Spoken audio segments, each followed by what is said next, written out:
Hello, aspirants, and welcome back to our channel. Let's have the Hindu analysis dated 2nd November 2021. So, let's start today's discussion. The first article states that India will achieve net zero emission by 2070, says PM.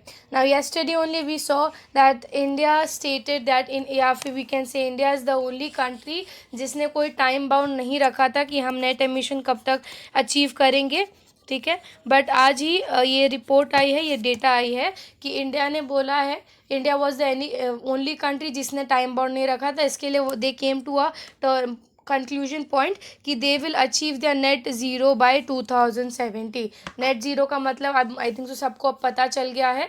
Net zero का simple मतलब होता है जितना carbon आप produce कर रहे हो, जितना रिलीज़ कर रहे हो, उतना को आप वापस कंज्यूम कर पाओ या उतने को वापस आप एब्जॉर्ब कर पाओ, ताकि एक न्यूट्रलिटी मेंटेन हो, जिसको कार्बन न्यूट्रलिटी भी हम बोलते हैं.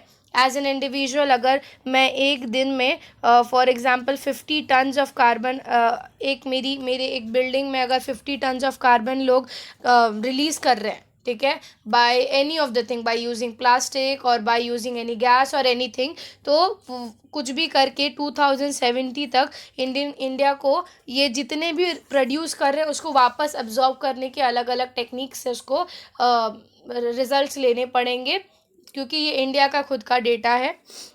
इंडिया ने खुद ये माना है. उसको हम कैसे कर सकते हैं? By using renewable energy, by using less of the plastics और by using more of the renewable natural resources organic way में, सो दैट वो कार्बन ही प्रोड्यूस ना हो. उतना कार्बन नहीं प्रोड्यूस करके we can bring it to a neutral level. So renewable energy will be tapped in a big way, Modi tells COP summit. अभी कुछ दिन से हम COP और G20 के बारे में बात कर रहे थे, क्योंकि मीटिंग रिसेंटली हेल्ड हुई थी 29 एंड 30 अक्टूबर के दौरान. India will achieve the net zero emission by 2070. Prime Minister Narendra Modi said that COP summit in Glasgow on Monday.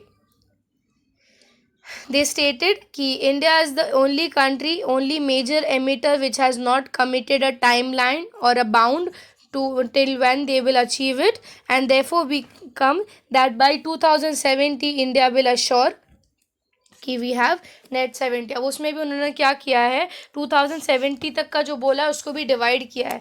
उनका ये बोलना है कि 2030 तक, ठीक है, 2030 तक पहले वो लोग ट्राई करेंगे कि 50% तक जो है कार्बन न्यूट्रलिटी वो लोग अचीव कर पाए. लाइक अभी 2021 में 9 साल के अंदर उन्होंने बोला हम 50% अचीव करेंगे. कोशिश रहेगा कि 50% तक अचीव हो जाए, और फिर आगे जाकर उसके 40 साल के बाद दैट इज 70 तक विल ट्राई कि नेक्स्ट 50% को हम अचीव कर पाए. क्योंकि अभी हम ऐसे फेज़ में कि हम ट्राई कर रहे हैं, अगर 2030 तक अगर हम 50% कम कर पा रहे हैं तो 70 से पहले ही हम कर लेंगे, if we are successful in the way in which our government is stating कि वो लोग काम करेंगे. ठीक है, तो उनका ये मानना है कि 2070 तक वो लोग 50% ऑफ जो एनर्जी है उसको यूज़ करेंगे, या फिर 50% अपनी जो मैकेनिज्म है इंडिया की एज ए इकोनॉमी उसको रेन्यूएबल एनर्जी में कन्वर्ट करेंगे, कि 50% ऑफ इंडिया इकोनॉमी सिर्फ रेन्यूएबल एनर्जी पे वर्क कर रहा है. ठीक है, उस तरीके से भी हम कार्बन न्यूट्रलिटी अटेंड कर सकते हैं. So by 2020 India will assure 50% of इस energy will be source from renewable energy and also committed to reduce the carbon emission. ठीक है, अंटिल 2070. दोनों चीज़ उन्होंने साइमल्टेनियसली बोली है कि एक तरह से हम 50% रेन्यूएबल एनर्जी करेंगे यूज़, ताकि जो कार्बन एमिशन हम कर रहे थे 50% के जगह पर वो कम हो पाए. ठीक है, नेक्स्ट उन्होंने ये भी बताया है कि GDP has been less by 45%. India would also install systems to generate 500 gigawatt of renewable energy. तो ये वाले थीम पे हमने पहले भी पढ़ाई की, हमने पहले भी देखा कि इंडिया ने 175 अचीव कर लिया है, 175 gigawatt of energy renewable source से अचीव कर लिया है, और इनके सोर्सेज के हिसाब से they are working very well to achieve this goal. ठीक है, और ये दूसरा ही उसके साथ एक लिखा गया था आर्टिकल छोटा सा, the UN country must act to save humanity. अब इसके भाई ये भी COP26 के रिलेटेड ही था. The COP26 climate summit must act to save humanity and protect the planet. UN Chief Antonio Gutenberg said on Monday, warning the current we are digging our own graves. इनका ये बोलना is basically to the climate change जो हम खुद से कर रहे हैं, ठीक है. सो खुद से हम खुद की कबर बना रहे हैं, उनका ये बोलना है इन सिंपल, बिकॉज हम खुद के पैर पे कुल्हाड़ी मार रहे हैं by using such a harmful things in our environment और by using such of waste. So it's better आप उसको स्टॉप करके आप ह्यूमैनिटी के बारे में सोचो.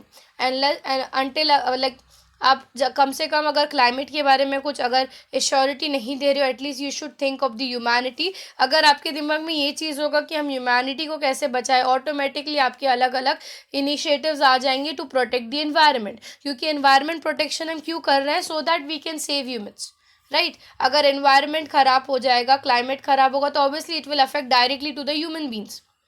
सो ह्यूमन्स को बचाने के चक्कर में यू हैव टू टेक अलग अलग different initiatives so that simultaneously हमारी ह्यूमैनिटी भी बचा रहे और हमारा एनवायरनमेंट भी बच सके, ठीक है. सो ये आर्टिकल इसी के लिए आज न्यूज़ में आया था. Now will move to next article. अगला आर्टिकल हमारा है rescue guide launch for Ganges river dolphin. इसके रिलेटेड कल ही एक आर्टिकल आया था जिसमें हमने देखा था कि पंजाब गवर्नमेंट ने इनिशिएटिव लिया है to save the national aquatic animal of India, that is the Gangetic dolphin. और उसके साथ ही हमने देखा गैंगेटिक डॉल्फिन के फीचर्स क्या हैं, किधर पाए जाते हैं, कब पाया गया, ऑल दैट थिंग्स, ठीक है. उसी में एक अपडेशन के लिए ये आर्टिकल मैंने आज न्यूज़ में डाला था, बिकॉज इट स्टेट कि नए नए गाइडलाइंस बनाए गए हैं इंडियन गवर्नमेंट के under so that they can protect the Indian river dolphin या गैंगेटिक डॉल्फिन. सबसे पहली चीज़, ये चीज़ मैंने आपको लास्ट टाइम भी बताया था कल ही, कि जिस दिन हम लोग 5 अक्टूबर को हम वाटर डे मनाते हैं नेशनल बेसिस पे, उसी दिन हम गैंगेटिक्स रिवर डॉल्फिन के भी डे मनाते हैं, ठीक है, टू कंजर्व देम. और ये भी चीज़ मैंने बताया था कि वो कौन सी मिनिस्ट्री के अंदर इनिशिएटिव है. आप लोग मुझे वो कमेंट बॉक्स में बताएंगे कि टू प्रिजर्व और to save the river Gangetic dolphin हम किस मिनिस्ट्री के अंदर ये इनिशिएटिव ले रहे हैं. Is it under environment? Is it under the water Jal Shakti? या any of them? You will let me know in the comment box. ठीक है. सो उस मिनिस्ट्री ने मंडे को ही गाइड रिलीज़ किया, एक गाइडेंस रिलीज़ किया to save and rescue the Ganges river dolphin, ठीक है. और ये जो इसका जो डॉक्यूमेंटेशन है, इसका documentation was prepared by EFCCD. So EFCCD और टोटल सर्वाइवल अलायंस ने मिलकर किया है. टोटल सर्वाइवल अलायंस एक ऑर्गेनाइजेशन है और उसी के साथ environment forest climate change department,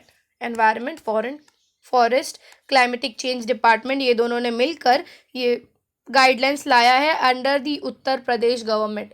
क्यों उत्तर प्रदेश? क्योंकि हमने देखा है उत्तर प्रदेश के लो लाइन एरियाज़ में, नदन प्लेन्स में आप देखोगे वहाँ पे it is an fresh water जहाँ पे आपको गैंगेटिक डॉल्फिन ज़्यादा मिलते हैं. एंड 2020 में भी हमने देखा था कि मेजर किलिंग ऑफ डॉल्फिन जो है उस एरिया में हुई थी, because that is their home, वो उनका सोर्स है उधर का, ठीक है. सो यूपी हो गया हमारा, बिहार हो गया, देन आप ले लीजिए वेस्ट बंगाल का कुछ पार्ट हो गया, पंजाब का कुछ पार्ट हो गया, ब्यास रिवर के पास का, ये सब फ्रेश वाटर्स है जहाँ पे आपको इंडियन गैंगेटिक डॉल्फिन्स मिलेंगे. सो कल हमने पंजाब के रिलेटेड देखा था, आज जो है यूपी गवर्नमेंट ने ये इनिशिएटिव लाया है. The guide has been drawn from the years of experience of rescuing 25 Ganges river dolphin stranded in the irrigation canal. So जैसे मैंने आपको बताया था, ये हमारा नेशनल एक्वेटिक एनिमल है इंडिया का, और इसको IUCN के रेड डेटा बुक में एंडेंजर्ड में क्लासिफाई किया गया है. ये भी मैंने कल बताया था. उसी के साथ वाइल्ड लाइफ प्रोटेक्शन एक्ट जो एक्ट है उसके अंदर इनको अपेंडिक्स 1 में कंसिडर किया है. और साइट्स का भी मैंने आपको बताया कि उसमें भी उनको एंडेंजर्ड के कैटेगरी में डाला गया है. तो यही चीज़ यहाँ पे वापस बताई गई थी जो मैं आपको कल बता चुकी हूँ. सेकेंडली, अगर हम इसकी पॉपुलेशन देखेंगे तो global population is estimated Indian सब कॉन्टिनेंट. कल जो मैंने आपको बताया था कि हमारा जो इंडियन पार्ट है वहाँ पर ये इंडियन एज अ सब कॉन्टिनेंट में आज का रिलीज डेटा ये बताता है कि 4000 तक के डॉल्फिन्स है इंडियन सब कॉन्टिनेंट में. और ऑफ्टन ये लोग जब फ्रेश वाटर रिवर्स के थ्रू पास आउट करते हैं, सो जो कैनल्स बने हैं वहाँ पर इन लोग के लिए प्रॉब्लम हो जाती है, दिक्कत हो जाती है to swim from that way, because canals का जो कंस्ट्रक्शन है, जो इंफ्रास्ट्रक्चर इस तरीके से बना है कि वो एक्वेटिक एनिमल्स के लिए इज़ नॉट गुड. आप उनके वे ऑफ मूवमेंट में एक अड़ंगा डाल देते हो. So that is a very reason कि यूजुअली आप लोग को जो गैंगेटिक डॉल्फिन वहाँ पे पाए जाएंगे, बिकॉज वहाँ से आगे वो लोग मूव नहीं कर पाते. And it is somehow vulnerable to the people. Usually लोग वहीं पे आके उनको पकड़ते हैं फिश के नाम पे या एनी ऑफ द थिंग. उनके अगेंस्ट जो भी एट्रोसिटीज़ होते हैं वो ऐसे एरियाज में ही होते हैं जो इरिगेशन कैनल्स जहाँ पर बनाए गए हैं. ठीक है. So best practice on crowd control dolphin capture from the canals and handling the transport are the part of the guide. So ये पार्ट ने क्या क्या बताया, जो गाइड रिलीज की है कि आप क्राउड ऐसे जगह पर जहाँ पे डॉल्फिन्स मिलते हैं वहाँ के क्राउड कम रखो. दूसरी चीज़, अगर आपको पता है कि कैनल के पास इशू हो रहा है तो इट मेक इट एक स्टेप लो, एक प्लान बनाओ ताकि उनके मूवमेंट आसान हो, उनको कहीं पे रोकना ना पड़े. एंड इफ अगर ऐसा लगता है आपको, सो ये डॉल्फिन्स के लिए कुछ इनिशिएटिव लो ताकि वो लोग आराम से ट्रांसपोर्ट हो पाए from one place to another. तो ये सब चीज़ें गाइडलाइंस में बताई गई है. ठीक है. Found through out Ganga, Brahmaputra, मेघना, ये मैंने आपको कल भी बताया था. ये सब जो है इंडिया और बांग्लादेश के पार्ट के बीच में, गंगा और ब्रह्मपुत्र, मेघना के पार्ट वहाँ पर मिलते हैं. नेपाल की बात करें तो कर्नापुली और सांगू रिवर सिस्टम के पास ये लोग मिलते हैं. India and Bangladesh Ganga dolphins, जिनका साइंटिफिक नेम मैंने आपको पहले ही बता दिया था. The guide was simultaneously released via local fisherman at Ghaghara river, a prime habitat where most of the rescue dolphins were released past few years. ठीक है. सो उस चीज़ को देख, क्योंकि रिसेंटली घाघरा रिवर्स के पास 25 ऐसे डॉल्फिन्स मिले थे जिनको उधर की मूवमेंट में प्रॉब्लम हुआ था, तो वहाँ के लोगों ने उनको वहाँ से ट्रांसपोर्ट करके ओपन फ्रेश वाटर रिवर में उनको भेजा ताकि they can have a proper way. So इसके लिए आर्टिकल आया है एंड उत्तर प्रदेश ने भी इसके लिए एक इनिशिएटिव लिया है to save a national aquatic animal. Now will move to the next article. ये आर्टिकल भी कल के रिलेटेड ही है. कल हमने पढ़ा था मनरेगा का क्या दिक्कत आई है, लोग क्यों नाखुश हैं. ठीक है. तो उसी में एक अपडेशन के लिए मैंने ये आर्टिकल आज डाला न्यूज़ में. Release MNREGA fund says Odisha government. कल की जो आर्टिकल हमने पढ़ी थी उसमें हमने ये देखा था कि मनरेगा जो फंडिंग्स करते हैं वो पहले उनके जो SC ST वालों हैं, SC ST वाले जो लोग उनके लिए काम करते हैं उनको देते हैं विद इन 15 to 20 days. ये डेटा बताता है. वेरएज जो बाकी की अदर कम्युनिटीज़ हैं उनको अप्रॉक्सीमेटली 1.5-2 महीने रुकने के लिए बोला जाता है. ठीक है. सो उसी पर जो उड़ीसा गवर्नमेंट है, उड़ीसा CM है, उन्होंने ये बोला कि मनरेगा का स्कीम जल्द से जल्द, मतलब उसकी जो फंडिंग है उसको जल्द से जल्द रिलीज करें, सबको मिले जो भी मनरेगा के अंडर काम कर रहा है in the state as Odisha. CM demands labor budget to increase 25 crore% days. Close to the heel of report of Mahatma Gandhi National Rural Employment Guarantee Scheme running out of the funds halfway through the financial year, Odisha Minister Naveen Patnaik on Monday demanded that centre release an outstanding of 1,088 crore rupees. Mr. Patnaik also demanded the enhancement of the labor budget of Odisha under Manrega to 25 crore% days for a year. So क्योंकि ये जो एक problem हमने देखा था कि SC ST को दे रहे हैं बाकी लोग को इतना टाइम लगा के दे रहे हैं, इट इज़ बिकॉज कि मनरेगा की जो फंडिंग पैटर्न है उसमें थोड़ी दिक्कत आ गई थी रिसेंटली. सो ओडिशा के CM ने बोला है कि आप अपनी फंडिंग को भी इंक्रीज़ करो. ये तो बहुत दूर की बात है, अभी फ़िलहाल ही मनरेगा की फंडिंग में इतनी दिक्कत हो रही है. How can they increase an amount to such a big amount 25 crore. तो उनका ये सजेशन है कि आप इंक्रीज़ करो ताकि सबको प्रॉपर मनी आप पेमेंट कर पाओ. सो उन्होंने हमारे जो PM है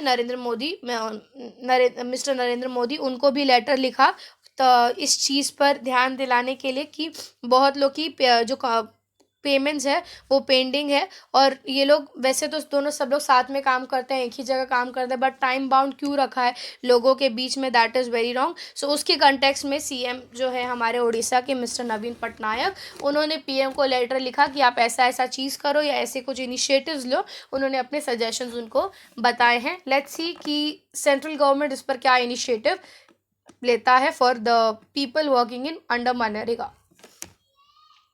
नेक्स्ट आर्टिकल 2-3 दिन से हम पढ़ रहे हैं कि इंडिया जो है WHO को बोल रहा है कि आप हमारे वैक्सीन को रिकग्निशन नहीं दे रहे हो, and please do the favour, because India का जो ट्रैवलिंग है दूसरी कंट्रीज़ में वो बंद किया गया है बिकॉज ऑफ दिस थिंग। ठीक है, क्योंकि नोटिस किया गया था कि बहुत सारे ऐसे, अगर हम डेवलप्ड कंट्रीज़ में बात करें तो आई थिंक सो शायद 1 या 2 ही कंट्रीज़ होगी जिसने इंडिया के वैक्सीन को रिकॉग्नाइज़ किया, या फिर वो भी नहीं होगी। सो उसी के रिलेटेड आज का आर्टिकल है। ऑस्ट्रेलिया ने इंडिया के जो दोनों वैक्सीन हैं उसको रिकॉग्निशन दे दिया है।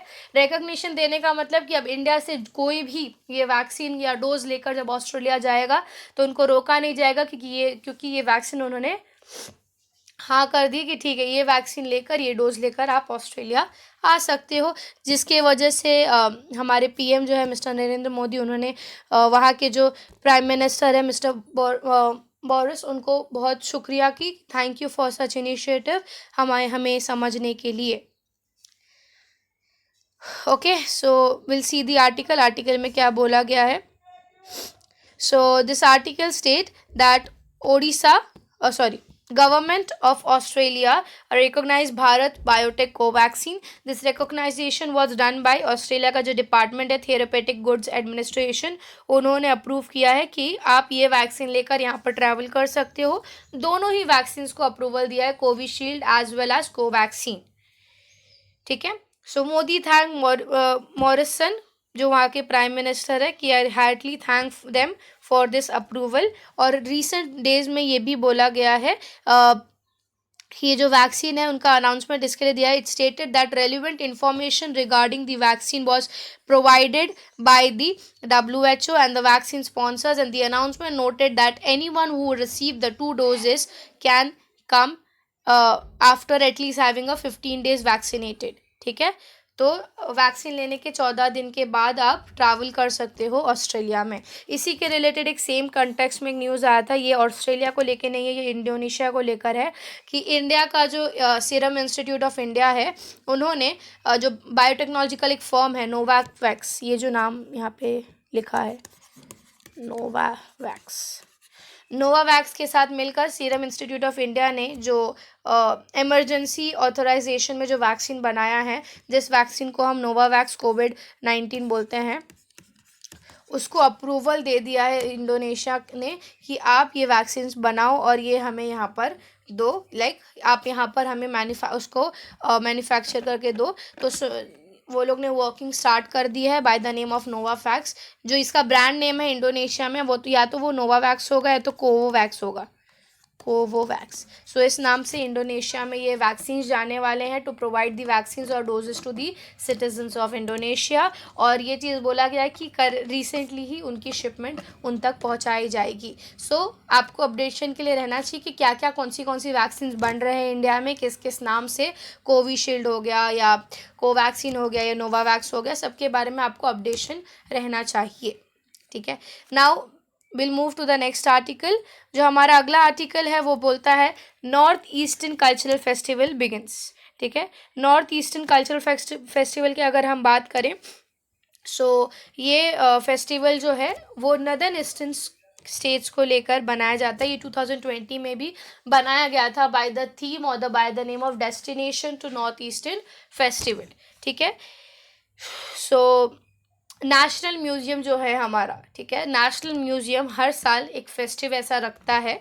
जो ये साल का नेशनल म्यूज़ियम का फेस्टिवल है वो 7 दिन का प्रॉपर होता है, 7 डेज़ का ये फेस्टिव होता है। जैसे मुंबई में आप लोग ने काला घोड़ा फेस्ट देखा होगा, काला घोड़ा फेस्ट का नाम सुना होगा, वैसा ही नेशनल म्यूज़ियम अपना 7 डे फेस्ट रखता है। ठीक है, to celebrate the independence of India. So ये साल का जो 75th इंडिपेंडेंस सेलिब्रेशन हुआ, उसके नाम पर ये 7 डेज़ का फेस्टिवल अभी स्टार्ट होने वाला है अंडर आज़ादी का अमृत महोत्सव प्रोग्राम। ठीक है, सो ये आपको याद रखना चाहिए। अब ये फेस्टिवल में है क्या, तो ये अंडर दिस फेस्टिवल, ये जो destination of northern eastern India है, इसके अंदर वो लोग अलग अलग परफॉर्मेंस रखेंगे, ऑनलाइन लेक्चर्स रखेंगे, टूर्स रखेंगे to the different galleries of the museum, so that they can get to know about the culture of north eastern. क्या एक लौता ही रीज़न या एक ही रीज़न क्या है कि नॉर्थ ईस्टर्न को फोकस किया गया है, because being a part of India also हम अभी भी आज भी बहुत सारे ऐसे लोग हैं जो नदर्न ईस्टर्न को अपना पार्ट नहीं मानते, स्टेटिंग कि वो हमारे तरह नहीं दिखते, उनका बोलना धुलना हमारी तरह नहीं है। कितने लोग बोलते हैं अरे ये तो चाइनीज़ दिखता है, तो चीनी दिखता है। तो उनको अब तक इंडिया का पार्ट रहकर भी उनको वो रिकॉग्निशन नहीं मिल रहा है। So to connect the citizens, to know the citizens कि उनका कल्चर कितना अच्छा है, उनका कल्चर कितना मिलता जुलता है हमसे, या वो हमारे पार्ट हैं, उसके बारे में अवेयरनेस लाने के लिए ये साल का भी जो थीम है वो यही रखा गया है, that is destination to northern eastern India. Obviously अगर इंडिया एज अ कंट्री, आप इंडिया के सिटीज़न होकर भी अगर आप इंडियन स्टेट्स को अपनाते नहीं हो तो दूसरे कंट्रीज तो उसको ले ही लेंगे, क्योंकि अगर आप खुद से नहीं अपना रहे हो तो वो उसका फ़ायदा उठाएंगे, ठीक है। Whereas when you study about the north eastern states, Arunachal Pradesh आप ले लो, सिक्किम ले लो, मणिपुर ले लो, ये सब स्टेट्स के जो कल्चर्स हैं, ऐसा नहीं कि हमसे बहुत अलग हैं, यस थोड़ी सी डिफरेंस ज़रूर होती है, बट हम we can't say it is very different, ठीक है। हमारे से कनेक्टेड रहते हैं वो, हमारे जैसे बहुत सारे ट्रेडिशंस एंड कल्चर्स भी उनकी तरह होते हैं। So Indian as a citizen आपको वो एक्सेप्ट करना चाहिए कि they are as a part of India. Versus उनको ये नहीं बोलना चाहिए तुम तो हमारी तरह दिखते नहीं हो, तुम्हारे लैंग्वेज हमारे तरह नहीं है, या तुम हमारे रिलीजन्स की तरह हमारा रिलीजन्स नहीं फॉलो करते हो, या तुम ऐसे वैसे दिखते हो। That is not the right way to accept your own citizens. So आगे आ जाते हैं अभी नॉर्दर्न ईस्टर्न कल्चर पे। इसका जो है इसका एम मैंने आपको जैसे अभी बताया, टू कनेक्ट या to bring closer the northern eastern states to the other states of India, ठीक है। 7 दिन का इवेंट है ये, और ये इवेंट के अंदर जो हमारे नॉर्थ ईस्टर्न डिपार्टमेंट्स हैं, जैसे northern eastern ministry of development हुआ, फिर काउंसिल्स हुआ, जो नोडल एजेंसी है, ये लोग के साथ ये काम किया जाएगा, ठीक है। और मैंने आपको जैसे बताया कि 7 डेज़ का इवेंट रहेगा। इसमें क्या होगा कि जो नॉर्दर्न ईस्टर्न रीजन से स्ट्रैटेजिकली हर एक स्टेट का जो है स्पेशलिटी आपको बताने की कोशिश की जाएगी इसके अंदर, ठीक है। सो जैसे मैंने आपको इधर बताया, परफॉर्मेंस होंगे, अलग अलग कल्चर्स बताया जाएगा, उनका टूरिज्म करवाएंगे। अब टूरिज्म में क्या हो सकता है, आपको वहाँ का काजीरंगा पार्क दिखा दे, फिर आपको ये काबुल नाम जो अपना पार्क दिखाएंगे, देन वहाँ का कल्चर, फिर आप नागालैंड का देखोगे तो नागा फेस्टिवल क्या है वो बताएंगे। So to know the culture of that area, so उसके लिए ये फेस्टिवल बनाया जा रहा है। Now we'll move to next article. Next article states Sri Lanka fisher leaders meet Indian envoy, ठीक है। इसके रिलेटेड हमने कुछ दिन पहले ही आर्टिकल पढ़ा था कि श्रीलंका के फिशरमैन और हमारे तमिलनाडु के जो फिशरमैन हैं उनके बीच में बहुत मतभेद हुई थी। सो उनके बीच में एक मतभेद हुई थी, उसको रिजॉल्व करने के लिए, उसको सॉल्व करने के लिए हमारे ऑफिशियल्स, वेर एज श्रीलंका के ऑफिशियल्स या फिर इनके जो टीम लीडर्स हैं उनके बीच में मीटिंग हुई टू डिज़ोल्व इट, कि हम इसको कैसे सॉल्व कर सकते हैं। क्योंकि when it comes to the region जहाँ पे ये चीज़ हुई जा रही है, जहाँ पे दोनों के क्लैशेस होते हैं, उसको अब तक सॉल्व नहीं किया कि एग्जैक्टली उधर ऐसा कैसा इनिशिएटिव आप लोगे कि दोनों को उससे दिक्कत ना हो, ठीक है। So Indian high commissioner in Colombo on Monday assured श्रीलंका's northern fishermen that he would convey their concern over the bottom trawling by Indian fishermen. Bottom trawling मतलब जो एरिया है जो हमारा पाल्क स्ट्रेट का, that is a very good fishing area for both the countries, ठीक है। सो कितने बार notice किया वहाँ का जो छोटे छोटे आइलैंड्स है जो पहले शायद इंडिया के अंदर थे, बट आफ्टर द पार्टीशन वो श्रीलंका के पास चले गए हैं, तो उस जगह पर कितने बार देखा कि तमिल के जो फिशरमैन है वो एंटर कर रहे हैं, वहाँ पे वो लोग फिशिंग कर रहे हैं। So it is a threat to Sri Lankan fisherman, जिसकी वजह से ये इशू आया था। सो ये डेलीगेशन प्रॉपर मीटिंग हुआ इनके बीच में कि कैसे इस इशू को सॉल्व करें ट्रॉलिंग को लेकर, और उन्होंने ये एश्योरिटी दिया कि मैं Tamil Nadu government as well as state central government के साथ ये डिस्कस करके इसके ऊपर हम एक प्रॉपर मीटिंग डिस्कस करके आपको डिसीजन बताएंगे। क्योंकि श्रीलंकन फिशरमैन का क्या बोलना है कि ये हमारे लिए एक थ्रेट भी है, वेरस क्या नोटिस किया जाता है कि ये लोग जो प्रैक्टिस करते हैं फिशिंग में, उसमें हमारे सी बेड्स जो हैं वो पूरी तरह डिस्ट्रक्ट हो जाते हैं। कितने बार आप लोग नोटिस करोगे there are different types of fishing practices. एक फिशिंग प्रैक्टिस में कैसा होता है कि आप जो इक्विपमेंट्स यूज़ करते हो वो इतने अंडर द सी आप फेंकते हो ना, जिसके वजह से जो नेचुरल वहाँ पे सी बेड हमारा बना हुआ है वो डिस्ट्रैक्ट हो जाता है, वो एकदम से डिटोरेट होता है, उसको आप खींच के निकाल देते हो। सो हमारा सी बेड मेन डिस्ट्रैक्ट हो जाता है, जिसके वजह से फिशिंग कम होगी, ठीक है, क्योंकि जूज एंथलीज नहीं होंगे, वो कलरफुल नहीं दिखेगा, फिशर्स वहाँ पे फिश आएंगे नहीं वहाँ पे, उनकी वो हैचिंग ग्राउंड जो रहती है वो ख़राब हो जाती है, अंडे डिस्ट्रॉय हो जाते हैं। ये सब बहुत सारे रीजंस है वो हो रहे हैं बिकॉज इंडियन फिशरमैन्स के सी प्रैक्टिसेस के वजह से। तो श्रीलंकन फिशरमैन्स का यही बोलना था कि एटलीस्ट आप ऐसे एक इनिशिएटिव्स लाओ कि हमारा सी बेड ना खराब हो, या फिर आप उनके प्रैक्टिसेस चेंज करो और हमारे बीच में एक दूरी रखो, ताकि हम दोनों ही फिशरमैन्स अपने अपने जगह पर काम कर सके। A fortnight ago, Sri fisherman held a sea rally, वो लोग ने इसके अगेंस्ट रैली भी रखा था सो दैट इसके लिए एक प्रॉपर लॉ बना पाए, बिकॉज ये जो है हमारा सी बेड को पूरी तरह इरोड कर देता है। और dozen of boats with a black ship travelled 100 kilometre from northern eastern town to the point Pedro in Jaffna. ये लोग ने उसके अगेंस्ट रैली लिया था कि आप कोई action low, and let's see इसके अगेंस्ट क्या इनिशिएटिव अब ली जाती है, ठीक है। Now will move to next article. Next article हम जैसे हम पढ़ रहे थे कि कल चाइना एज अ कंट्री थोड़ा सा वीक डाउन हो चुका था कुछ दिनों से, या है, बिकॉज दो ऐसे सडन इश्यूज उनके सामने आ गए हैं। बट आज ही के रिपोर्ट में, आज ही के डेटा में ये बता रहे हैं कि US is actually shocked with the development of China. So article states Pentagon rattled by China's military force. Pentagon by the name confuse मत होना, Pentagon is basically जो military headquarter है यूएस का, यूएस military headquarter का नाम है Pentagon, ठीक है।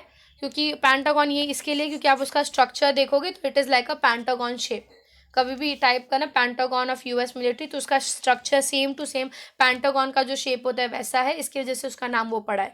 सो पेंटागन के हेड ऑफिशियल्स ने ये चीज़ रिलीज़ की है, ये डेटा बताया गया कि they were shocked by the development of China. China ने रिसेंट ईयर्स में सिर्फ एक ही फील्ड में नहीं बट बहुत अलग अलग फील्ड्स में डेवलपमेंट लाया है। ये न्यूज़ आर्टिकल क्यों उठा था, क्योंकि कुछ दिन पहले हमने देखा था चाइना ने अपना सुपरसोनिक मिसाइल की टेस्टिंग की थी, जो कि यूएस के मिलिट्री फोर्स के मतलब जो रिवॉल्व हुआ वो सैटेलाइट से बहुत सट के गया है, ठीक है, and they were shock bye the development. So article में देखेंगे आर्टिकल क्या बता रहा है। दे आर एक्सपांडिंग रैपिडली, सिर्फ एक सेक्टर को लेके नहीं, स्पेस, अभी मैंने सुपर सोनिक मिसाइल बताया, साइबर स्पेस, तो जो शैडो पैड मैंने आपको बताया, जो इनके फॉर्म्स है साइबर को लेकर, फिर लैंड सी एयर, ऑब्वियसली लैंड की तरफ आप देखोगे तो वो सारे कंट्रीज के साथ अलाइंसेस बना रहा है, फिर वन बेल्ट इनिशिएटिव बना रहा है, ये पर्ल स्ट्रिंग ऑफ पर्ल बना रहा है। तो ये सब इनिशिएटिव जो है चाइना की, ये यूएस को डायरेक्ट थ्रेट नहीं है, ये आर्टिकल में भी यही बोला कि यूएस के लिए डायरेक्ट थ्रेट नहीं है बट यूएस के लिए इनडायरेक्टली है because of the relation with the Asian nation. So China's growing military muscles and its drive to end the American predominance in the Asian Pacific is rattling the US defense establishment. American officials see trouble quickly accumulating in the multiple force. जैसे कि Beijing ने अपना nuclear Arsenal बनाया है, space और cyber सब में development लाया है। सो इन्होंने ये चीज़ भी बोला था कि the pace at which China is moving is stunning, says the General John Hayden, the second highest ranking officer in US military who previously commanded US nuclear forces. So Pentagon tends to deal with the China's challenge may emerge in the coming weeks from the Biden's administration. For now, if the officials at Beijing is marshling the resources.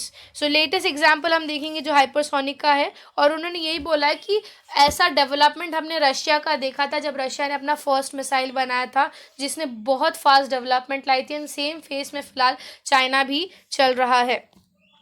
अब हमारे लिए एक question हम ये भी समझ सकते हैं, या एक थिंकिंग में ये भी आ सकता है कि जिस फेज़ में चाइना था उसी फेज़ में इंडिया भी था।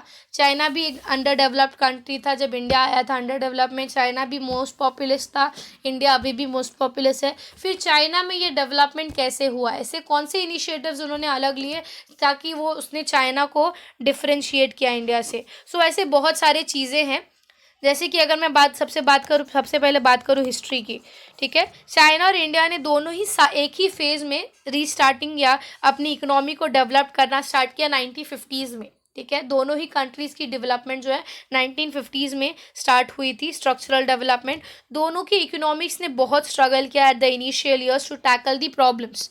सिग्निफिकेंटली सेम टाइम पर हमने ये भी देखा था कि जब हम डेवलप करने की कोशिश कर रहे थे उस टाइम पर जापान हो गया, जर्मनी हो गया, ये सब कंट्रीज़ ग्रोथ में थे, बहुत अच्छे ग्रोथ में, जब हम उभरने की कोशिश जस्ट कर रहे थे, ठीक है। उस टाइम पे क्योंकि हमारे पास सीरियस प्रॉब्लम क्या था, करप्शन था, सिविल डिससेटिस्फेक्शन था, हमारे मैकेनिज्म उतने स्ट्रांग नहीं थे, हमारा इंफ्रास्ट्रक्चर उतना स्ट्रांग नहीं था।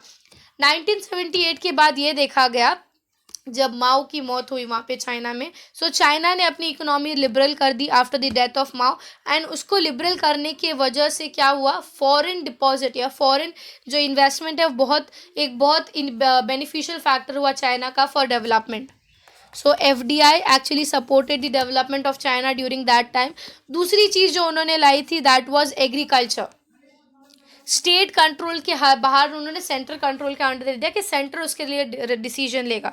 सो एग्रीकल्चर पे उन्होंने बहुत ध्यान दिया उस टाइम पर। तीसरी चीज़ अगर मैं बात करूँ तो that was one child policy. हमसे पहले उन्होंने वन चाइल्ड पॉलिसी का लाया था बिकॉज पॉपुलेशन भी बहुत हद तक वो इंक्रीज़ हो रही थी। और टुडे सिर्फ इसी चीज़ की वजह से क्या हुआ कि चाइना आज जो है वो 125 ट्रिलियन इकोनॉमी का एक कंट्री है। सेकेंड लार्जेस्ट एब्सोल्यूट टर्म में अगर हम ये पर पर्सन परचेसिंग पावर के हिसाब से देखेंगे तो। क्योंकि चाइना जब ये सब हुआ, चाइना ने सबसे पहले चीज़ क्या ध्यान दी कि हम जो है हमारी इकोनॉमी को लेबर इंटेंसिव टेक्निक बनाए। जब इंडिया फ्रीडम के बाहर आया तो आप नोटिस करोगे इकोनॉमी में कि इंडिया बहुत कन्फ्यूज़ था कि हम मतलब लेबर इंटेंसिव टेक्निक लाए या हम मैकेनिज़म्स पे डेवलप करें या हम एग्रीकल्चर पे डेवलप करें। इंडिया ने अपने स्टार्टिंग के ईयर्स बहुत ही कन्फ्यूजन में बिताए। उसी कन्फ्यूजन के टाइम उस जो 10 साल इंडिया ने कन्फ्यूजन में निकाले हैं 1990s तक या जो 15-20 साल, तब तक चाइना ने अपना इकोनॉमी जो है प्रॉपरली जो लेबर इंटेंसिव टेक्नोलॉजी बनाया। उन्होंने जो लेबर फोर्सेस उनको बहुत अच्छे वे में बेनिफिशियली यूज़ किया उन्होंने। उसके साथ ही अगर मैं लेबर इंटेंसिव टेक्निक के साथ मैं बताऊं, स्पेशल इकोनॉमिक जोन्स, उन्होंने बहुत सारे ऐसे मल्टीपल स्पेशल इकोनॉमिक जोन्स बनाए जिसके वजह से अलग अलग बिजनेस इकोसिस्टम बने। बिजनेस इकोसिस्टम के बाद उन्होंने जब लिबरलाइजेशन किया तो FDI अट्रैक्टेड चाइना। FDI आया, FDI के आने की वजह से उनके बैंक लिबरल हुए, उतने लेंडिंग्स आने लगे, उतने सस्टेनेबल इकोनॉमी उनकी बढ़ने लगी। धीरे धीरे उन्होंने फिर क्या किया, इकोनॉमी को डिसेंट्रलाइज करना चालू किया। डिसेंट्रलाइज करते करते करते उन्होंने इस तरीके से चेंज लाया कि डेवलपिंग से अब हम बोल सकते हैं चाइना बहुत ज़्यादा डेवलप हो गया। वेरएज इंडिया का जो वो स्टार्टिंग का ईयर्स था दैट वाज मोर क्रूशियल। अगर शायद इंडिया उस टाइम पर फुल्ली फोकस्ड रहता कि हमें कैसा करना है तो आज शायद चीज़ें और आगे होती जिससे हैं हम आगे। सो जो है ठीक है, हम अभी भी डेवलप कर रहे हैं बहुत अच्छा, but yeah we should always accept the positive criticism. Though China जो भी कर रहा है, but China as a economy जब डेवलप इंडिपेंडेंस आया था तो उन्होंने बहुत बेनिफिशियली काम किया था। वहाँ की मैन फोर्स को उन्होंने सबसे अच्छे से यूज़ किया which actually supported the development overall the economy of China. ठीक है, सो आई होप सो ये आर्टिकल्स आपको क्लियरली हो गया होगा। If you like the video, do like and subscribe the channel. Thank you so much.